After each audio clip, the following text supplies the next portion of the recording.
Welcome to all of our Just TV viewers. You're watching The Bottom Line, and I'm Aashmeeta.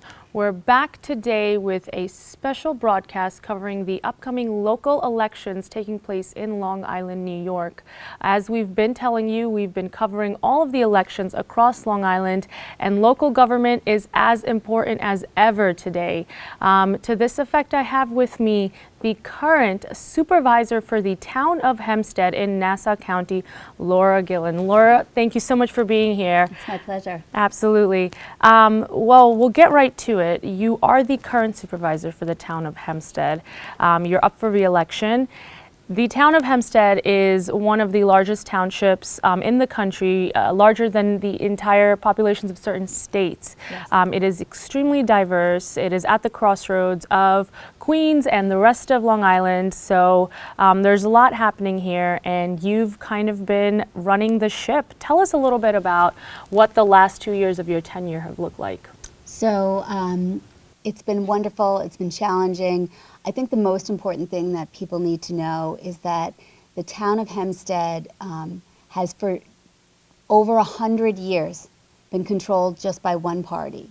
Unchecked, no checks and balances for 100 years. I'm the first Democrat to be elected supervisor in 112 years. And when one group of people are in charge with no check to their power for 100 years, it doesn't matter what group it is, bad things are going to happen. I ran for supervisor because I wanted to bring change. I wanted to be the check to that unbridled power and to stir things up a little bit, to make it better for the residents. We saw our taxes go up so much under the prior two Republican supervisors. They went almost $100 million. Wow. Since my opponent, Don Clavin, took office, taxes almost doubled. And where did the money go? If you look at our roads, they're falling apart. If you look at the parks facilities we have, they're in disrepair. Where is all that money going? It's been going to patronage and corruption, and I ran to change that. And would you say that you've been able to enact any measures in the last 2 years to actually implement that change? Yes. You know, I got to work. First of all, I'm a commercial litigator. I'm an attorney by trade, and I took my private sector business experience and I'm putting it to work every day for the residents of the town in Hempstead. I'm not a career politician. This is the first time I've ever held elected office. And so I got into office and I saw a government that had been left decades behind. Our information technology, I went to look for contracts, none of them had been scanned. Oh, wow. They were not even computerized. They were in filing cabinets. This is the largest town in the United States, and we are still operating out of filing cabinets. We went into the clerk's office. They had 72 typewriters. They're still typing. Kids don't even know what a typewriter is these days. So we found, again, they ignored all IT infrastructure. I'm changing that. I am modernizing and digitizing town hall. I put forward legislation that requires that everything has to be scanned. So then we can put contracts online. We put audited financials online. We put budgets online. Because if we let the people see how their money is being spent, then they can be their own watchdogs and they can have faith that the government is doing the right thing for them. This is new. In the past, if you wanted to know what were the audited financials of the town, you know what they would say to you? Go FOIL for it. You have to go fill out a form, pay a fee in order to find out how the government is spending your money. That's not right, and I changed that. And what would you say of the things that day-to-day impact the residents of the town? Where have you been most impactful in those day-to-day elements? Sure. So as I said, taxes went up, services went down. Look at our roads. Our roads are falling apart. There's so many, I lost my two tires to potholes last year. And it's a real quality of life issue for our residents. I have changed course on that. The prior supervisor, over 2 years, he only spent $10 million fixing the roads. In my less than 2 years as supervisor, I have allocated $59 million to fixing the roads. I hear residents loud and clear. I'm getting the work done. Because we are watching, we also started tracking where potholes are so we can see where there are problems and how we can fix them. So that's a real quality of life issue. Another thing I've done is I've tried to make it easier for people to do business with the town. So if you want to sign up for a program, you used to have to go and physically sign up in person. We created online registration. We're increasing credit card acceptance. Again, it was a town frozen in time. We are making it more accessible to residents, a better place for residents to come, a better place for them to do business. When you talk about taxes, of course, that is the pain point of any resident in any township, but more so here where the cost of living is already so high. When you talk about implementing programs like updating infrastructure and revitalizing your digital process, you know, bringing the town into the new age, where do you get the budget from that if you're also running on a platform of potentially lowering taxes? Yes, well, one important thing, I'm not just running on it, I've done it. Prior to supervisors, Republicans, since my opponent, Don Clavin, has been in office, your taxes have gone up, up, up, up, up. My 2 years in, they're going down. So I've accomplished that. And the way I can do it, despite all these new things that we have to take on, these projects we have to take on, is I'm looking at where we've been wasting money year after year after year. For example, workman's comp claims. So when people get hurt, they can put in a claim and you have to pay them out. We saw that that was a huge area of cost to the taxpayers of the town. So we went and we looked at it, and I told my deputy, go see how many claims we have and what our exposure is. He came back to me and said, we can't do it because the vendor we're using doesn't use computers and they don't know. So we were paying someone to take care of our claims, and they couldn't even tell us how many claims are pending. So I said, pull me the contract. How can we be doing business with somebody who doesn't use computers? The contract had been put out to bid since 1968. This is in 2018. So we put it out to bid. We brought in a new vendor. Turns out we had been overpaying claims year after year after year because they give out contracts to their buddies. And it's not the best person, it's just their friend. So now we have a new vendor. They're managing our claims process properly, and now we're going to save about $1 million in the next year on just having a good vendor who's tracking and not overpaying claims anymore. So we've been finding instances like that. I refinanced our debt. Interest rates were at all-time lows. Again, I'm from the business sector, right? So the prior administration, interest rates are really low. Their bond advisor said, refinance your debt. They didn't do anything. They cost the taxpayers millions of dollars.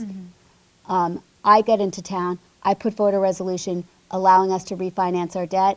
So far, we're on track. Just with the debt we've refinanced, you can only do a little bit at a time. So far, we're on track to save $6 million over the course of that debt service because we went out to the market and we got lower interest rates. When it comes to revitalizing the business sector in the town of Hempstead, tell us about some things. You touched a little bit on this, how you are opening up the town to potentially larger influx of businesses coming in. Right. So well, I can give you an example. Prior supervisors kept talking about revitalizing Baldwin. They were going to downtown redevelopment in Baldwin. They kept talking about it for 17 plus years, and nothing happened. I get into office, there was already a deal on the table, and I looked at the deal, I brought everybody in, I said, what's going on with this process? And it became clear to me that the deal was a bad deal. It wasn't going to work. The financing contemplated by the agreement that was signed by the old supervisor wasn't even legal. So I said, forget this deal. Let's try again, and let's stop doing, they kept doing the same plan over and over again and wondering why it didn't work. So I said, let's try a different plan. And so instead we did a course correction. We tried, instead of just focusing on one little piece of land, we created a zoning for a whole district. We worked with developers, we worked with the community. I applied for a state grant, and only a few municipalities got this grant. I got a $10 million grant to revitalize downtown Baldwin. We're about to get the zoning approved, and it's finally on track to actually happen. That's what I've done. That sounds like a wonderful initiative in terms of actually revitalizing an area such as Baldwin. I have personal experience with that neighborhood, having grown up there. You yourself are a lifelong resident of the town of Hempstead, initially Baldwin, now Rockville Center. Being a resident, you understand, I'm sure, that when people choose to live in Long Island or choose to continue to live in Long Island, whether it's young families, aging families, our senior citizens, it's with a mind that Long Island is a suburb. It is where you put your roots down, where you raise a family, and you want that quality of life in terms of what the suburb has to offer. How do you balance in your workflow between the business and the residential side, keeping that quality of life alive for the citizens? So you have to balance a lot of competing interests, right? We want to have this downtown revitalization because we want to have little commercial centers in our communities for a number of reasons. One, they provide valuable services to our residents. Two, it offers the opportunity for our neighbors and fellow residents to have small business opportunities there. Three, we want to keep young people here. So now the attainment of a single family home is more challenging. You're not going to get out of college with college debt and buy a house. That model doesn't work anymore. We need to have more affordable housing for young people so they can get jobs, build up some wealth, and then buy a home. So you need to have that more affordable housing component. And again, affordable, we're calling it workforce housing now because it's really designed that it's going to be for seniors who want to stay here but are priced out of their homes, or for young people. But at the same time, we have to balance that with our green space. So we have many, many parks in the town of Hempstead. What I'm trying to do is revitalize those parks, beautify those parks, so we still have green space that we can enjoy, and that's why we live out here in the suburbs. Also, the town of Hempstead is blessed with having fantastic beaches and shoreline, and I've made a real initiative to make sure we protect those by a number of environmentally friendly projects to harden our shorelines so we are less impacted when we face a storm like Sandy again, but also to make sure that they stay environmentally sound. We reopened the lab under my tenure to test all our water quality to make sure that our back bays are safe. Very nice. You're watching a special coverage of the upcoming local elections on Long Island. This is The Bottom Line. We're going to stop here for a quick break. Stay tuned.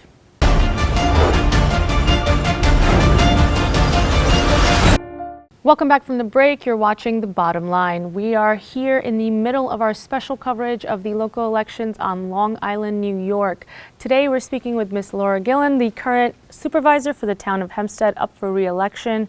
Laura, once again, thank you so much for being here.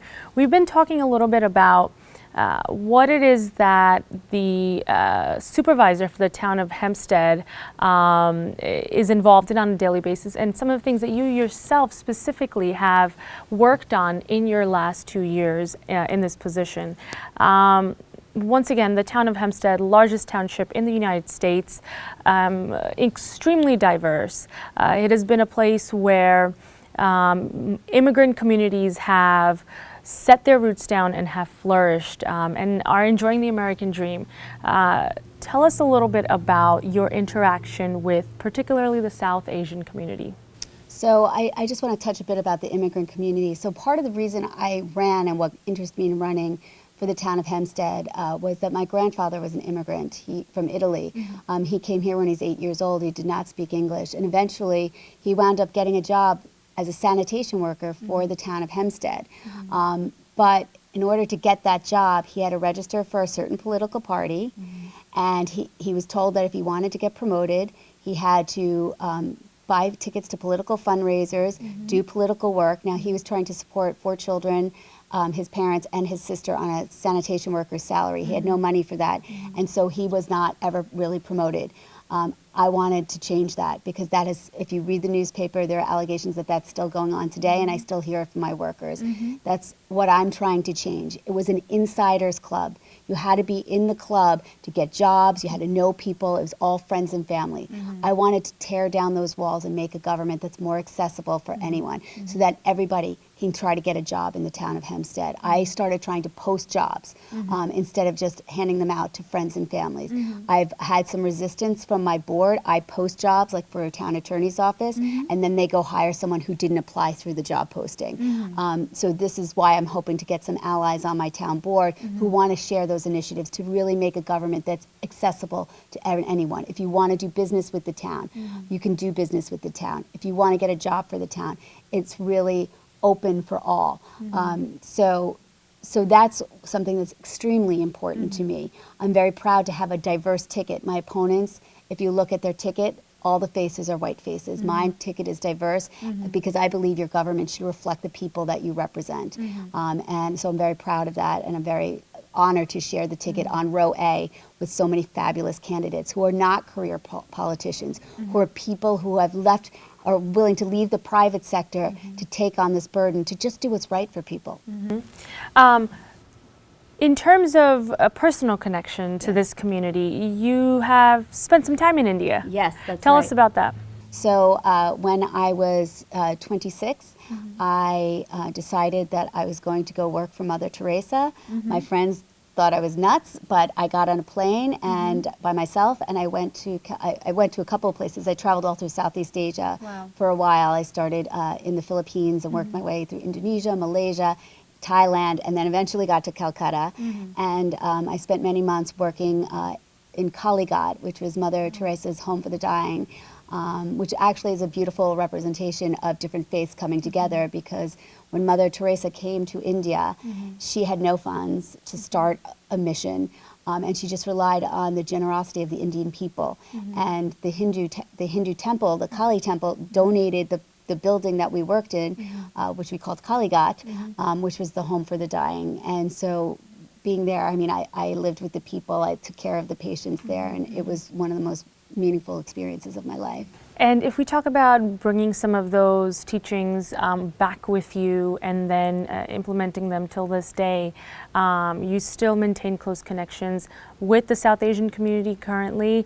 You know, we have some pictures for our viewers of you, you know, spending some time with the senior citizens within this community. When it comes to actually involving, you know, this segment of the population in local government, what would you advise them that they can do? So I think it's really important to get engaged. A lot of people, and I used to be guilty of this myself, they when they think of politics, they think about what goes on in Washington or what goes on internationally, but they don't pay attention to what's going on in their own backyard.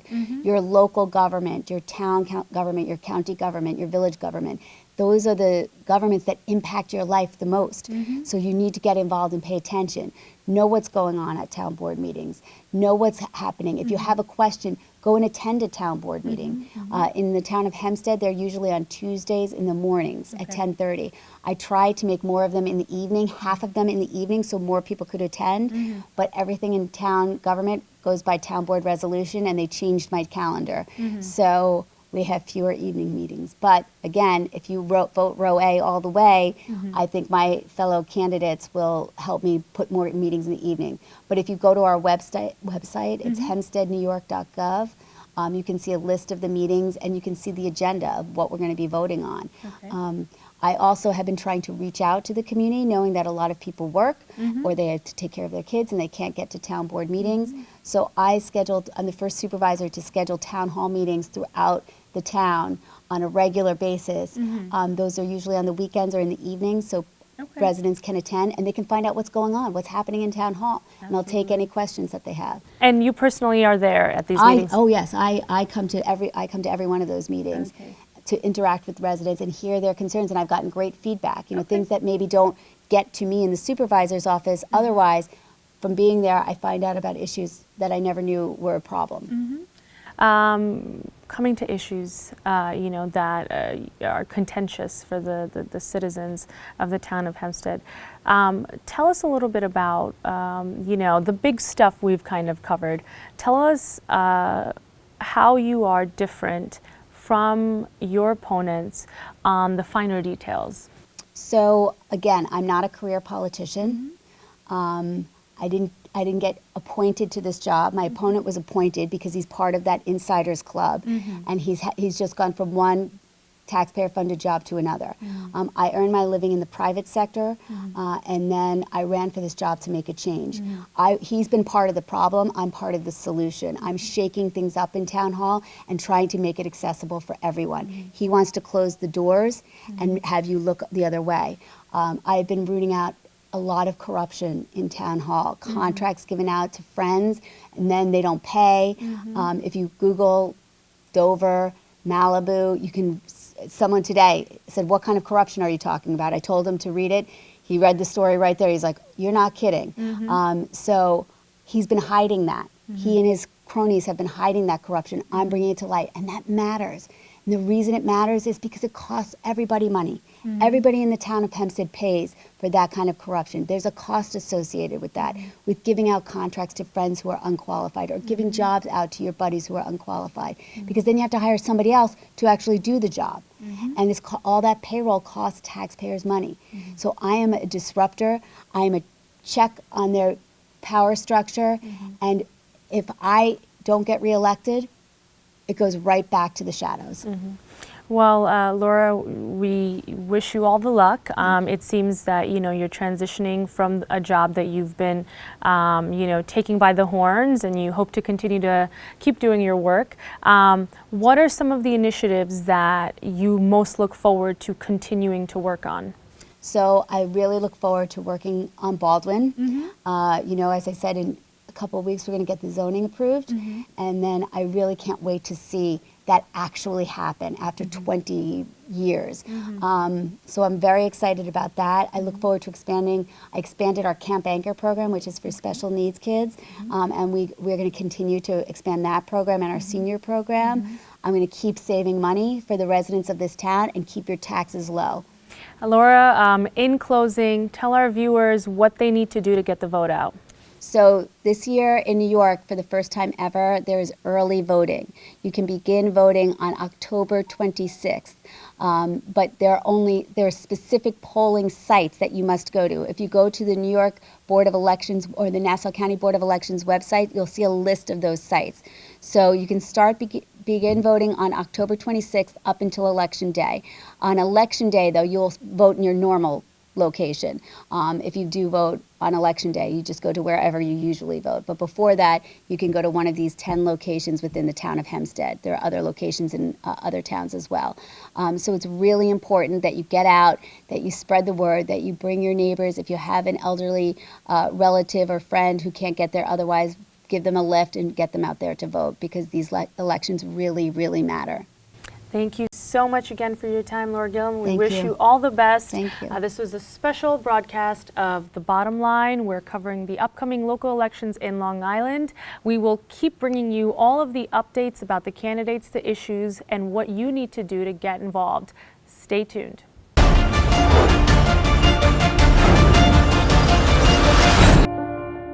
You're watching The Bottom Line. We are in the middle of our ongoing coverage of the local elections taking place on Long Island, New York. Local elections are imperative for any citizen of any area because that impacts your day-to-day life more than anything else. Speaking of day-to-day life, taxes. Anyone living in any municipality, any township is all too familiar with taxes. And for that exact purpose, today we are talking with Miss Chandra Ortiz, who is running for the Town of Hempstead Receiver of Taxes. Chandra, first of all, welcome to our show. Thank you for having me. Absolutely. We'll get right to it. People hear receiver of taxes and they think that you are somehow responsible for how much they pay. First of all, tell our audience a little bit about what this role actually entails.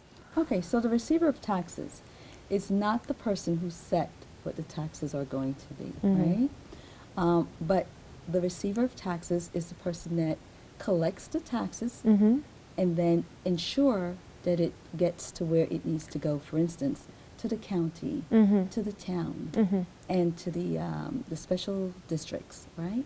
And to the school, of course.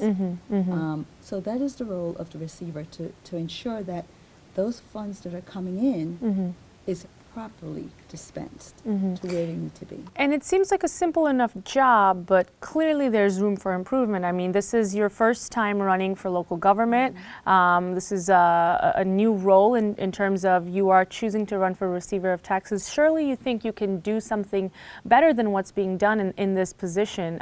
Tell us, where you think you can have a positive impact. Well, certainly, first and foremost, a transparency issue, I think, is at issue in the receiver's office, and with that comes the budget concerns of the office, because with any office, no matter which office you're running, you have to be able to adhere to budgets. So now we are pretty familiar with some of the situations as far as not adhering to budgets in certain agencies, and particularly in the receiver's office. It is my understanding, and this has become apparent now that you have Laura Gillen, who is the supervisor and who has been uncovering and sharing with us, the residents and taxpayers, all of the information that we would otherwise and probably had otherwise not known. For instance, the budget, the receiver of taxes budget, has been overrun to the tune of, I think, almost $500,000, if not more. That is unacceptable. The basic principle of any business, and the government, I believe, is no different from, it's a business operation, right? And we are funding it. We, the taxpayers, the residents and taxpayers, right? And therefore, it is very important that the dollars that we are paying in taxes is being utilized properly. That the person who is in charge of whichever department, in this particular case, in the tax receivers department, is respectful for our tax dollars. You know, catchy slogans are used, but the bottom line is that you have to do the job, and by doing the right job, by being honest, by being for the people and not yourself or a particular party, you know, it will be right there for everyone to see. Now, like I said, transparency. There should be no secret in how the monies are being spent. There should be no secret in what the budget is and the line items on the budgets and how you're using your budget, right? Absolutely. My understanding is that, and it seems to be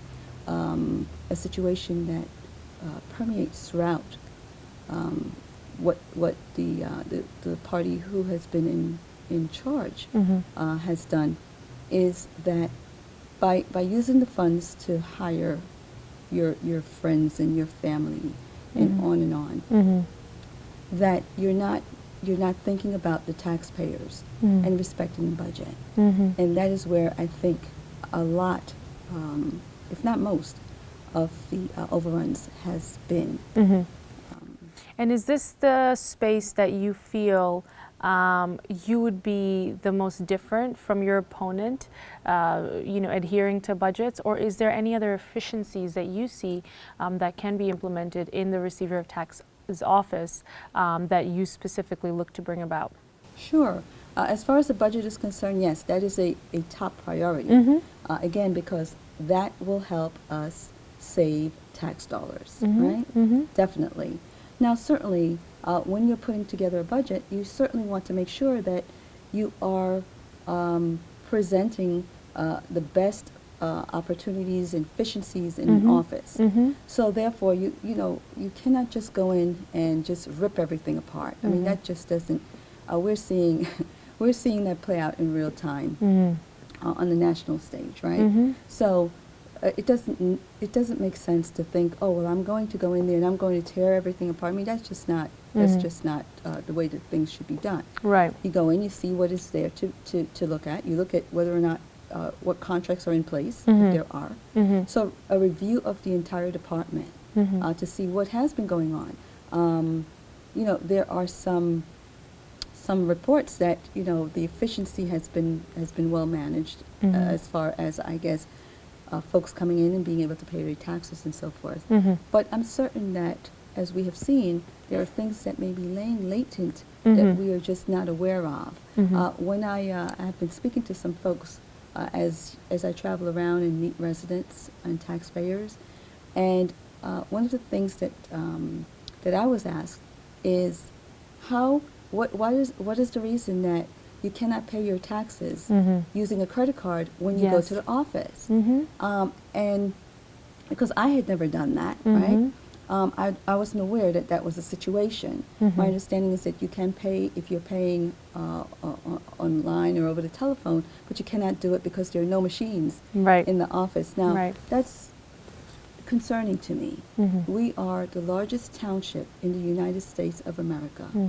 I don't understand, why is it that we are unable to have something like that to make life easier for our taxpayers? Absolutely. And not only that, because another reason that taxpayers have said to me that they would like to pay their taxes by using their credit cards Right. is because you're able to gain points. So whatever the absolutely. whatever the reason is, I don't see why you don't have that. So certainly that is something that I will be looking into. With respect to the efficiency of the office, with respect to the amount of mailing that we've been getting, is it necessary? Is there a better way to do that? I mean, we are talking about the environment as well. Absolutely. So you're talking about funds, taxpayer dollars, and then you're also talking about a care for the environment. Many people will receive those mailings and toss them in the garbage. Is there a better way that we can do that? Is it necessary to spend that type of money for these mailers? Yeah. Right, and to use the resources or natural resources in that manner? You have to care. Chandra, in terms of your professional background, tell us why you feel that your career currently and your experience in your field makes you uniquely capable for this role. Thank you. I certainly bring relevant experience to the role. I have practiced real estate law for over 20 years. Okay. And even prior to that, I was a real estate paralegal in certain real estate firms in their real estate practice group.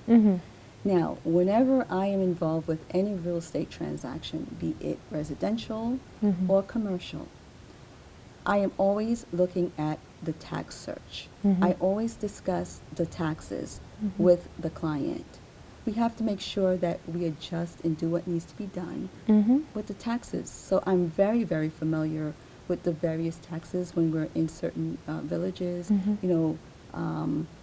How do we calculate the adjustments for what my client is going to have to pay? Are there any exemptions that are in place? Right. That perhaps the client thought they were, the taxes may have been a little bit lower because of the exemptions. Do they qualify for the exemptions? Right. I mean, I represent and have represented so many diverse groups of people, be it Army, or I should say service Members. Again, individuals, commercial, elderly people, estate, who may be selling, even in new construction. So I'm always looking at taxes. And prior to that, I actually worked early on in my career in the Nassau County Tax Certiorari and Condemnation Bureau. Okay. So early on, I was able to get a look at, how that process works. With respect to business, I am involved with many different businesses. I have been involved on the real estate spectrum as well in very complex situations. I'm very blessed. I'm a solo practitioner and a woman of color, and I'm very blessed to have been able to work with the diverse group of clients that I have. I represent a lot of McDonald's franchisees. Okay. And so, and those transactions are very complex and involved. Absolutely. When we are working with, for instance, an airport transaction, a JFK transaction, we're dealing with layers and layers of leases, So you're dealing with, again, many complex issues there. On the thruway, we're dealing with New York State ownership. Again, we're dealing with certain situations that is very complex, and on and on and on. So I bring a wide array of a business background, and that's why I look and say, well, wait, how could you not know, and how could you not adhere to your budget? I mean, right. Taxpayers, myself included, trust the person that I am voting for. To adhere to their budget. Speaking of voters, in closing, tell our viewers what they need to do to get out the vote and who you would appeal to them to vote for. Yes, thank you so much. I would ask that you vote row A, and I am on the Democratic ticket. I'm also on the Working Families Party ticket. But Laura Gillen is the supervisor, so if you go straight across, row A, that's the Democratic ticket. I would ask that you help your friends to get to the poll. Tell your family, tell your friends, tell your church members to make sure that they vote. It's super important. I am certainly the more qualified candidate for this position. With all respect to, my opponent does not bring the depth of experience that I bring to this position, and certainly the care to ensure that we are working for the people and not just continuing what has been. So I ask you to please vote early if you can, if it's more convenient to you, or make sure that you vote on November 5th. Thank you. Thank you again for your time, Chandra. We were speaking with Chandra Ortiz, who is running for Receiver of Taxes for the town of Hempstead in Long Island, New York. We're going to continue our coverage about the folks that are running on this slate for the town of Hempstead, but we're going to take a short break here. Stay tuned.